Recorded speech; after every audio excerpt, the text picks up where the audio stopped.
অবশ্যই আমি আপনাকে শ্রেষ্ঠত্ব দান করেছি, সুতরাং আপনার প্রতিপালকের নিকট সালাত আদায় করুন এবং কোরবানি করুন। আপনার প্রতি বিদ্বেষ পোষণকারী তো নির্বংশ। সূরা কাউসার।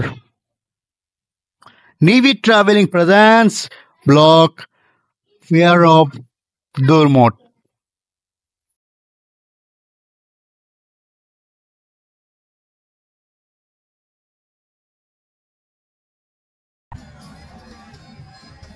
হযরত শাহজালাল রাদিয়াল্লাহু তাআলা আনহু ইসলাম প্রচারের জন্য তার সকল শিষ্যদের বিভিন্ন এলাকায় প্রেরণ করেন, কিন্তু হযরত শাহ জামাল ও শাহ কামাল রহমতুল্লাহ আলাইহি ভ্রাতাদ্বয়ের জন্য কোনো এলাকা নির্ধারণ করে যাননি।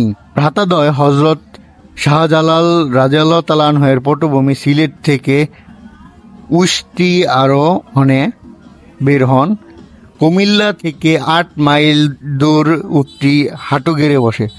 সেখান থেকে তারা আস্তানা গড়েন এবং ধর্মপ্রচার শুরু করেন।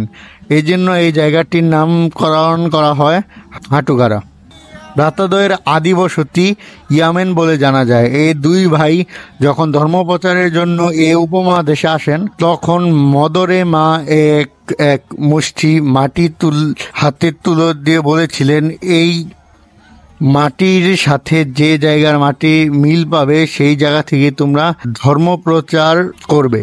জামালপুর জেলা তথা দুরমুট মাটির সাথে মিল থাকায় এখানে বসতি করেন। তাদের মায়ের দেওয়া মাটি ও এখানকার মাটির মিল হয় মোট দুমুট মাটির মিল থেকেই দুরমুটের নামকরণ বলে জানা যায়। মতান্তরে দুরমুট শব্দের অর্থ উঁচু স্থান। তৎকালীন সময়ে সারা জেলার মধ্যে দুরমুট সবচেয়ে উঁচু জায়গা ছিল বলেই দুরমুটের নামকরণ করা হয়েছিল।